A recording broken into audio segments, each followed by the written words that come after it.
to Tucker Carlson tonight, the show that is the sworn enemy of lying, pomposity, smugness, and groupthink. Election day is just over 2 weeks past, and the recriminations are in full force.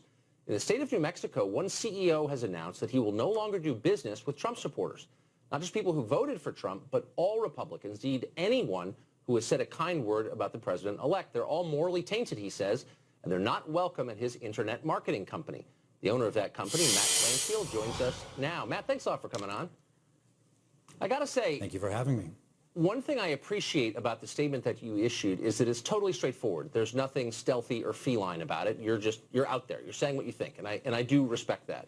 But it does seem like you are saying of Trump voters, you're not just wrong, but you're bad people. Is that what you're saying? That is not my intention. No, I don't believe that. The majority of Trump voters are bad people. I believe that most people are probably ignorant of what the reality of their vote actually means. So then why wouldn't you do business with people who are just wrong? I mean, I think most of us feel that way when we vote. We feel passionately about our position. We acknowledge others feel the same way about theirs. But we can still kind of come together in the public square. We don't need to exclude them from our lives. I understand what you're saying. I believe that the moral principle is so large in this particular situation that people who believe in what's right need to stand up, and ignorance of evil and ignorance of injustice is not a justification to be part of it. Right. So anyone that supports Trump by omission or by commission are not welcome to do business in my company. Well, I mean, I'm sure you see the irony here, and I can't be the first person to point out that in the name of inclusiveness, you're excluding people, and in the name of tolerance, you're being intolerant. Has that occurred to you? I've not made the claim that I'm trying to be inclusive or that I'm trying to be tolerant. I am not tolerant of bigotry. I'm not tolerant of fascism. I'm not tolerant of sexism. I'm not tolerant of many immoral behaviors in this world, and I'm not attempting to be tolerant of them.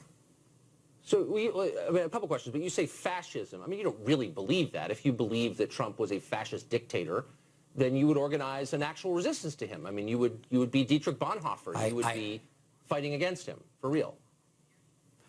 I absolutely believe that Trump is a fascist, and Hitler was elected legally. Putin was elected legally. Trump has been, well, it appears that the Electoral College will elect him soon. He lost the majority vote. The popular vote, but it appears that the election that was rigged against him, he'll be able to have less votes than his opponent and take office. I find that quite ironic. But, you know, I absolutely believe that Trump is a fascist, and I believe his actions thus far are indicative of what a fascist does. Well, then why wouldn't you take up arms against him? If you really believe the country is being taken over by someone you just compared to Hitler, then that's like the worst thing that could ever happen. That's correct. I believe that this interview right now is the first step that I'm able to make to do so. I've received probably 50 death threats, threats against my children, threats to burn my business down, threats against my employment. My phone, my business email has not stopped from people singing Hitler songs and claiming that they're the KKK. I mean, any normal person would agree with any of that. But but also, I mean, if you are decrying the climate of rage and intolerance, aren't you adding to it? I mean, you're saying you won't do business with Trump supporters. Would you have them into your home? Would you eat with them? Would you use the same water fountain as they do?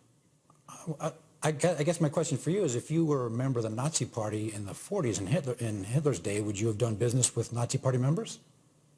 Well, I don't know. I mean, I'm not living in the 40s, and the Nazi Party doesn't exist in the United States. So I'm asking you a specific question about what's going on now. Donald Trump was just elected president. You're saying you're not doing business with his supporters. And my question is, to what degree will you take it? Will you eat with them? Would you allow a Trump supporter in your home?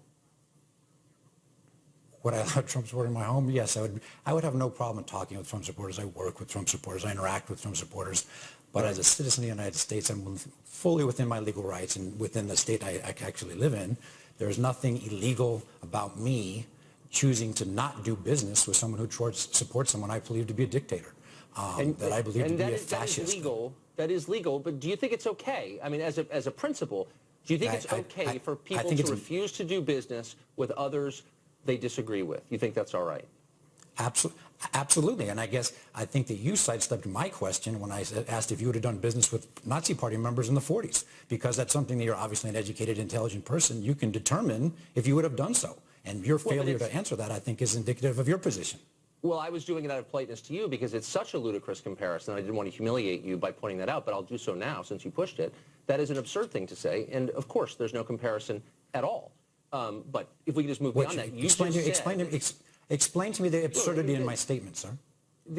That Trump is Hitler? I mean, I think it's self-discrediting. I mean, there's nothing about I didn't say Trump was Hitler. I said Trump is a fascist. Right. Okay. I doubt you could define the term, but let me just get to specifics here. You say it's okay. Well, then why don't you educate me? Then educate me with the term, because obviously hundreds of people that have attacked me today. You're the one throwing out the term fascist. What an authoritarian dictator is, I'm quite aware what the definition is. I'm quite aware of what a fascist is. I'm quite aware of what fascism means. I'm quite aware of all of these definitions. And the reality is that his behavior, even with the top media experts or leaders of the country, just 2 days ago, was a totally authoritarian behavior when he brought him to his ivory tower. When he brought let me finish. When he brought him to his ivory tower and berated the United States press and set the precedent that if you resist him, that he will.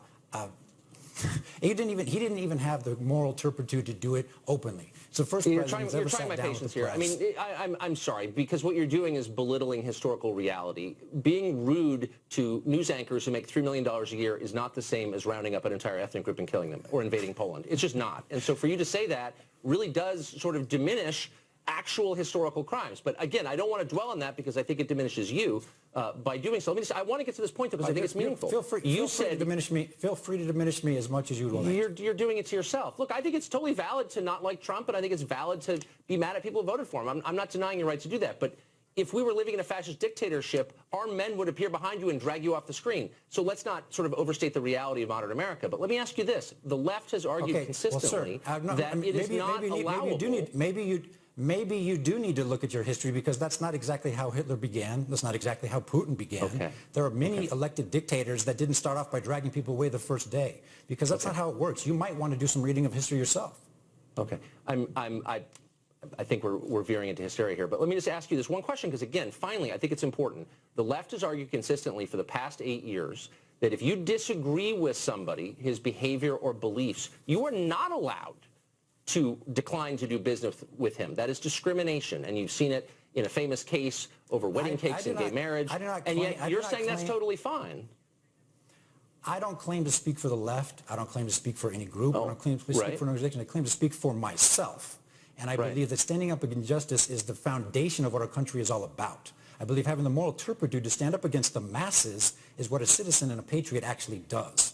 I believe that having the courage to risk your business, the courage to risk your reputation, the courage to risk your physical well-being against mass hysteria, to choose one of your terms, is absolutely what is mandated by our Constitution if you want to adhere to it properly. Boy, you are on a moral vanity trip like I've never seen. Has it occurred to you that every rich, famous person, fashionable person in America agrees with you? That you're taking no risk at all? That in fact, people like you are celebrated in every American newspaper and award ceremonies? I mean, come on. The argument you just made was absurd. It is irrelevant.